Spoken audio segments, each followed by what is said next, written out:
যারা ব্যবসায়ী হতে চাচ্ছেন তাদের জন্য আমার খুব সিরিয়াস কিছু কথা আছে, ঠান্ডা মাথায় মন দিয়ে শোনেন। ওইটা মোবাইল ফোনে নিয়ে কোনো লাভ নাই, ফোন টোন পকেটে ঢুকায় ঠান্ডা মাথায় শোনেন, তাহলে উপকার হবে। আপনারা সবাই এখানে আসছেন ব্যবসায়ী হতে বা এখন ব্যবসায়ী, ওই রিলেটেড কিছু কথা বলি।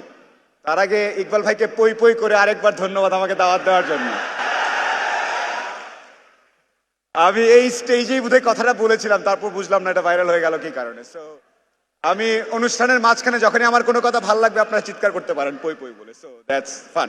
কামিং ব্যাক, ব্যবসা খুব কঠিন জিনিস, রাইট?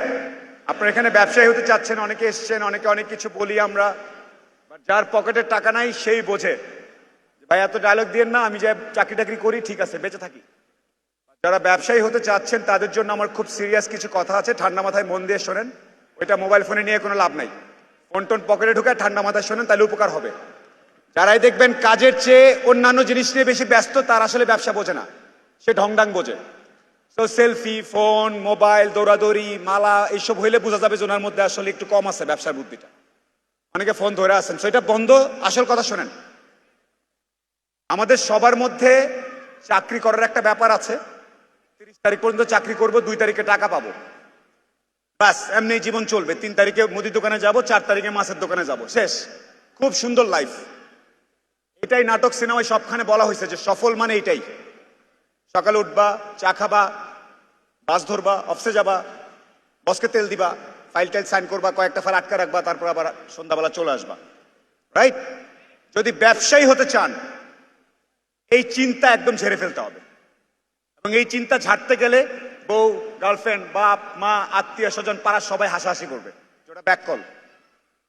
ওই রকম সাহস যদি থাকে যে যার ইচ্ছা যেভাবে হাসুক, আমি আমার মতো আমার নিজের মতো করে দরকার লাগলে কাঁধে বয়ে মাছ, তেল, আলু, হোয়াট এভার বিক্রি করবো, ওই রকম সাহস থাকলে লেটস টক যে আমি উদ্যোক্তা। আদারওয়াইজ ইকবাল বার ভাই যে চেষ্টা করে যাচ্ছে 1531 দিন ধরে, এদিক দিয়ে ঢুকবে এদিক দিয়ে বের হয়ে যাবে। আজকাল তো এদিক দিয়ে ঢুকে না, ওই কি সিপিইউতে এদিক দিয়ে ঢুকে, সিপিইউর ওদিক দিয়ে বের হয়ে যায়, অনলাইনে সবকিছু। ওকে, কামিং ব্যাক। নাম্বার 1, বাংলাদেশের প্রতিষ্ঠিত জীবনবোধ, পেশাগত বোধের বাইরে আসতে হবে। যদি সাহস থাকে তাহলে উদ্যোক্তা হন। 2 নাম্বার, নির্দিষ্ট সময়ে টাকা পয়সা চলে আসবে, এটা বুদ্ধিটা আমাদের সবসময় চিন্তা করি মাসের হিসাব, মাসের হিসাব। ব্যবসায় মাসের হিসাব বলে কিছু নাই। সেটা দিনের হইতে পারে, সপ্তাহের হইতে পারে, 1 ঘন্টা হইতে পারে, 6 মাস ধরে কোনো আয় ইনকাম নাও থাকতে পারে। আপনারা কেউ জানতেন করোনার ব্যাপারে? 2 বছর ধরে কোনো খবর নাই। তারপরে যখন একটু ঠিকঠাক হলো, এখন 2 দেশ যুদ্ধ লাগায় বসে আছে। ব্যবসায়ী হিসাবে আপনাকে এই জিনিসগুলো মাথায় রাখতে হবে, ওই বুদ্ধিটাও একটু একটু করে বাড়াতে হবে। সো নির্দিষ্ট সময় পরে পরে টাকা পাবো এই চিন্তাটা বাদ দিয়ে দেন। আর টাকা পাওয়া মাত্র পরের দিনই খরচ করে ফেলবো এই চিন্তাও বাদ দিতে হবে। আজকে টাকা পাইছি, 2টা ভালো ডিল হইছে, চল মামা সাইজ করে ফেলি আজকে, চল বাড়ি কিনা ফেলাই, জমি কিনা ফেলাই, এই করে ফেলাই, সেই করে ফেলাই, ফুটানি দেখায় ফেলাই, এটা বাদ দিতে হবে। ট্রু বিজনেসম্যান তার কাছে কত আছে, কিভাবে আছে, এত ঢোল পিটায় বলে না। তার জীবন আচরণ দেখে একটা নির্দিষ্ট সময় পর্যন্ত বুঝতে পারা উচিত না যে তার মূলধন, পুঁজি, লাভ, ক্ষতি কতটুকু। এই বুদ্ধিটা মাথায় ঠিক মতো ঢোকান। 2 কেজি তেল, 2 কেজি ডাল বেশি বিক্রি হয়েছে, আজকে যায় সুট টুট কিনে একাকার অবস্থা, অফিসের পুরো কেবিন টেবিন সাজাই ফেললাম, দরকার নেই। আবেগ কন্ট্রোল, এটা আমরা অভিজ্ঞতা থেকে বলছি। এখানে আমি আছি, ইকবাল ভাই আছেন, তহিদ ভাই আছেন, তাদের অনেকের কাছ থেকে আমি এখানে অনেক এক্সপিরিয়েন্স নেই। সেই জন্য বলছি আপনাদের অনেককে, কারণ আজকে এখানে মেলাতে অনেক বিক্রি হলো, কালকেই সেটা খরচ করবেন না প্লিজ। আপনার কাছে যেই লাইফস্টাইলে আছেন সেই লাইফস্টাইল 2 বছর চালানোর মতো টাকা থাকলে তারপরের থেকে শুরু করবেন ফুটানি অর হোয়াট এভার স্টাইল। তার আগ পর্যন্ত সেটা সঞ্চয়, সেটা রাখবেন, সেটাতে মূলধন বাড়াবেন, ব্যবসার পুঁজি বাড়াবেন, ব্যবসার ইনভেন্টরি বাড়াবেন, তার আগ পর্যন্ত না প্লিজ। স্টাইল ফোটানি পরে অনেক করতে পারবেন। আমাদের দেশের মধ্যে একটা ধারণা আছে মানুষজনের মধ্যে যে খুব দেখাতে হবে, রাইট? প্রায় দেখবেন কারো কেবিনে বা অফিসে বা ব্যবসা প্রতিষ্ঠানে গেলে থাকে এইখানে ঝিকমিক করতেছে, ওইখানে চকচক করতেছে, এইখানে সোফা, ওইরকম অনেক কিছু। দরকার নেই, আস্তে আস্তে করেন। সো কামিং ব্যাক, এটা টাকা পয়সার কথা গেল। এবার কিছু অপ্রিয় সত্য বলি। আপনারা যারা ব্যবসা করবেন, আপনি হয়তো ভাবতেছেন আপনি অনেক বোঝেন, জিনিসের দাম এত, ওকে এত বলবো, মাঝখানে এত থাকবে, ট্রান্সপোর্টেশন কস্ট এত, ব্যাংকের এই, খুব বুঝছেন। আপনি কলা টলা খেয়ে মনে মনে শেষ, একাকার অবস্থা। 10 কেজি সুন্দরবনের মধু আনছি, কালকে বিক্রি করব 12 কেজি, এই সেই একবার অঙ্ক করে ফেলছেন। সে অঙ্ক করে অনেক কিছু করে ফেলছেন। যার কাছে বেচবেন উনিও অঙ্ক বোঝেন। আপনি ভাবছেন 150 করে বেচবেন, সে এসে বলবে ভাই 100 টাকা দিবেন। আপনার পুরা 7 দিনের কষ্ট শেষ। তো একটু বুঝে আপনি যেই জিনিস নিয়ে ব্যবসা করছেন এটা আসল মূল্য কত, কত টাকা প্রফিট করতে পারবেন, লোভে যাবেন না। ঠিক আছে, আমি 10, 12, 15% প্রফিটে চলে যাবে এই চিন্তা বাদ। 1, 2, 3%, 4% থেকে শুরু করেন। তার মানে কি শুনুন, 100 টাকার মাল কিনে 101 টাকা বেচবো, বেচেন আস্তে ধীরে, স্লো স্টেডি। অনেকের মাথায় আছে এই চিন্তাটা, 100 টাকা দিয়ে শুরু করে আমি পরের দিন 150 হয়ে যাবে, হবে না। এটা যদি কেউ বলে থাকে ভুল বলছে, মিথ্যা কথা বলতেছে আপনাদেরকে। এবং আমরা তার কিছু ফলাফল দেখতে পাচ্ছি, আজকে দেখতে পাইছেন অনলাইনে অনেক জায়গায় 100 টাকার বাইক, অমুকের বাইক, তমুক, এই সেই করে অনেক কিছু করলো, শেষ ফলাফল কি? জেলখানা। তাড়াহুড়ার দরকার নেই। আরেকটা অপ্রিয় সত্য কথা বলি ব্যবসায়ীদের জন্য, পার্টনারশিপ। আপনার জানের বন্ধু, দোস্ত, পাগল হয়ে যাচ্ছেন, ছোটবেলা থেকে একসাথে, হাই স্কুল থেকে একসাথে মেয়েদের স্কুলের সামনে দাঁড়াইছিলেন, ওই বন্ধু আমাকে বিট্রে করবে না? হতে পারে না, কিন্তু পই পই করে করবে। So, in business, everything should be written, documented. Everything documented, দলিল দস্তাবেজ করে তারপরে। মুখে মুখে বলছিল ওইটা হইলে ওখান থেকে আমাকে ওইটা দিবে, ওইটা দিয়ে আমি এত শতাংশ জমি কিনবো। দোস্ত এখন কি বলতেছো? এটাই নিয়ম পৃথিবীর। ইন বিজনেস, আশেপাশে পার্টনারদেরকে যারা নিয়ে আসছেন তাকান, দোস্ত তুই কিরকম? হ্যাঁ আমি এরকম। Make sure in business your documentation is done properly. ঠিক আছে, ডকুমেন্টেশনটা একটু মেনটেন করবেন, এটা নিয়ে অনেক ঝামেলা হয়। আচ্ছা, আরেকটা জিনিস বলি, আপনি দিবা স্বপ্ন দেখাটা একটু কমাতে হবে। যেই সেক্টর নিয়ে ব্যবসা করছেন সেই সেক্টরের পুরো আদ্যপান্তটা বুঝতে হবে।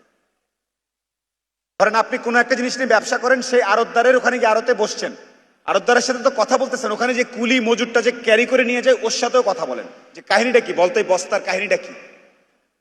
আপ অ্যান্ড ডাউন পুরা জিনিস না বুঝে লাভ দিবেন না। ভাই আমার একটা পেজ আছে, ওখানে 1 লাখ লোক আছে, এতদিন আমি ডাল বেচতাম, আজকে আমি মেয়েদের সালোয়ার কামিজ বেচবো, ফট করে বললেন আর হয়ে গেল, হবে না। মেয়েদের সালোয়ার কামিজের বিজনেস পুরোটা বুঝে নেন, তারপরে কথা বলেন। আর কেউ যদি এসে আপনাকে বলে যে সে অনেক কিছু বোঝে ইত্যাদি, তাহলে তার রেজাল্টটা জানতে চান যে আপনি কি করছেন, আমাকে দেখান। রাইট? সো বিজনেস ওয়ার্ল্ড, উদ্যোক্তা হওয়াটা খুব ট্রিকি একটা জিনিস। ইকবাল বাহার ভাই 1.5, 2, 3, 4 বছর ধরে চেষ্টা করে যাচ্ছে, কারণ আছে। সবার চাকরি হবে না, 17-18 কোটি মানুষের দেশ, সবার সুস্থ জীবন, চাকরি ইত্যাদি হবে না, এটা মেনে নেন। আমার বিসিএস হয় নাই, আমার মাল্টিন্যাশনাল চাকরি হয় নাই, আমি খারাপ, এই চিন্তাও বাদ দিতে হবে। আমি উদ্যোক্তা, আমি ব্যবসা করি, এটার মধ্যে একটা প্রাইড আনতে হবে মনের মধ্যে। আমি উদ্যোক্তা, আমি ব্যবসা, এটা বলতে গিয়ে মিনমিন করবেন না কারোর সামনে। আপনার এলাকায় 5 জন আসছে বিদেশ থেকে পড়ে, একজন আসছে সরকারি অফিসার, একজন এসপি, একজন অমুক, আর আপনি আড্ডায় বসে একটু মন খারাপ, কোনো দরকার নেই। আমি বিজনেসম্যান, আমি উদ্যোক্তা। এই আড্ডা, এই পরিচয়টা দেওয়ার সময় মাথাটা উঁচু রাখতে হবে। কত টাকার ব্যবসা করো ভাই? 200 টাকার ব্যবসা করি, কারো কোনো সমস্যা আছে? কোনো সমস্যা নাই। আমি 1000 টাকার ব্যবসা করি, কারো কোনো সমস্যা আছে? সমস্যা নাই। আমাদের নাটক সিনেমায় দেখাইছে চৌধুরী সাহেব, এইটা বড়, ওই নানান ক্লাসিফিকেশন। পৃথিবীর আমাদের ইসলাম ধর্ম সহ অন্যান্য সকল ধর্মে বলা হয়েছে মানুষের মধ্যে কোনো ভেদাভেদ নাই। যেই ভেদাভেদ করবে তাকেই ধরে নেবেন যে ওনার সমস্যা আছে, ওনার থেকে আপনি দূরে থাকেন, দরকার নেই। আপনি করেন না ভেদাভেদ, right? So these are the couple of things, partnership, price, then status, এই যে জিনিসগুলো ব্যবসায়ীদের সাথে যুক্ত, এই জিনিসগুলো একটু বুঝবেন। অতি দ্রুত মুনাফার চেষ্টা করে লাভ নেই। ওইখানকার ওই পেজে বলছে এখান থেকে আইনা দিলে আমার কাছে প্রায় 50-60% করে প্রফিট থাকবে, বললে এটার মধ্যে কোনো একটা ঘাপলা আছে। 4, 5, 6, 7, 8, 9, 10 পর্যন্ত প্রফিট হইতে পারে। এরপরে যেই জিনিসটাতে যাবে কোনো না কোনো ঘাপলা আছে, একটু বুঝে নিয়েন। ভাই 20% রিটার্ন পাবেন আপনি, জোস, খালি দেন। সরি, আইদার ওনার নাইলে আপনার, নাইলে সিস্টেমে কোনো ঘাপলা আছে। বি ভেরি কেয়ারফুল, ওকে? যতক্ষণ পর্যন্ত টাকা আপনার পকেটে আসে নাই ব্যবসার, ওই টাকা আপনার না। ইমেইলে দেখছেন, মুখে বলছে, SMS এ বলছে, মালের হিসাবে মেমো পাঠাইছে, হয় নাই। আপনার পকেটে বা আপনার অ্যাকাউন্টে নাই মানে ব্যবসা, ওই টাকা আপনার না। ফুটানি করেও কাউকে বলবেন না যে আমার এটা টাকা, আপনার এখানে নাই তো নাই। এইখানে নাই তো এটা আপনার না, so be very careful. Okay, again I really appreciate আমাদের দেশে গত 10-12 বছর ধরে মাননীয় প্রধানমন্ত্রী বলেছেন কর্মসংস্থানের জন্য উদ্যোক্তা হওয়ার একটা চেষ্টা করা। অনেকে একটু শুরু করে ছেড়ে দেয়, নিজের বলার মতো গল্প। ইকবাল বাহার ভাইকে আমি personally I would like to salute him. উনি চেষ্টা করে যাচ্ছেন, এই ব্যাপারটাকে গ্ল্যামারাস করছেন, এই ব্যাপারটার মধ্যে একটা স্ট্যাটাস উনি ইনজেক্ট করতেছেন, যে উদ্যোক্তারা এসে পুরো ইনডোর স্টেডিয়াম নিয়ে বসে আলাপ সালাপ করতেছে। এই ব্যাপারটার মধ্যে কিন্তু একটা আরাম আছে, আনন্দ আছে, আপনি ফিল করতেছেন।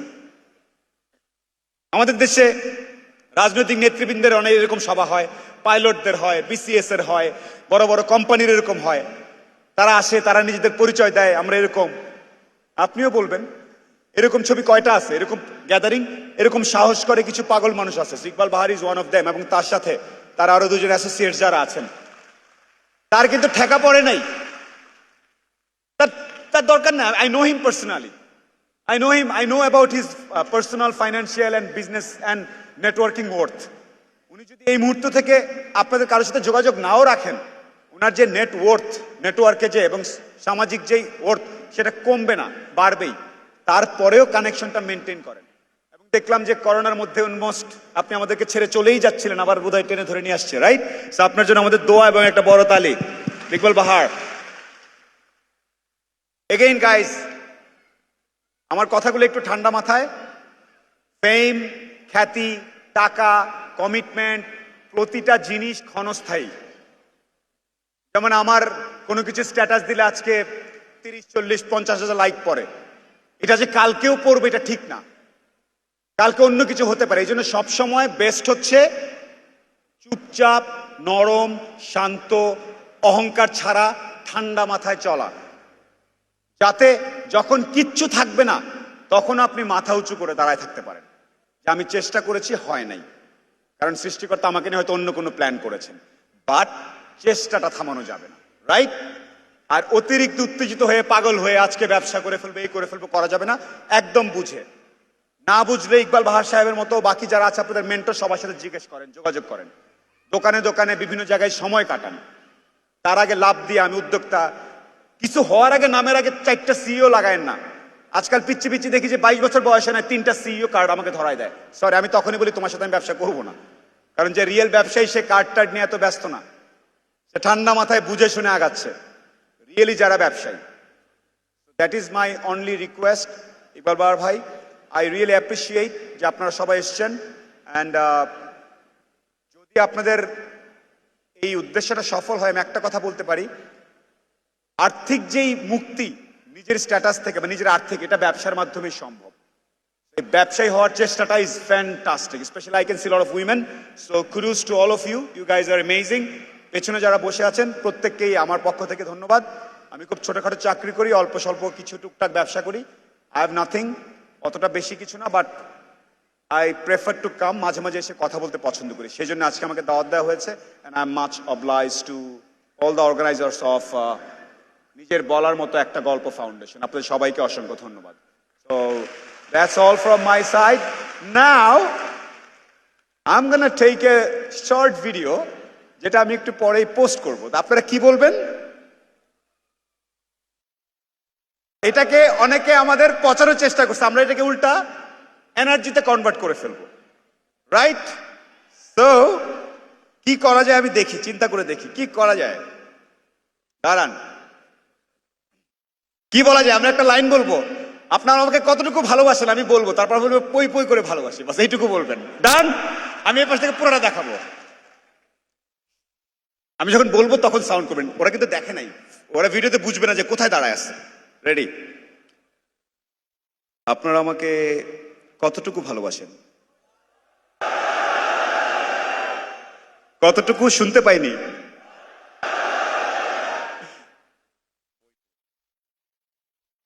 পোস্টেড। লিসেন, লাইফে যখনই আপনাকে কেউ নামানোর চেষ্টা করবে, সেম জিনিসটাকে আপনি প্ল্যাটফর্ম বানায় আর উঠে যাবেন। বোঝা গেছে? আপনাকে কেউ যখন টানবে আপনি স্প্রিং বোর্ডের মতো আর উপরে উঠে যাবেন। That's how you move on in life.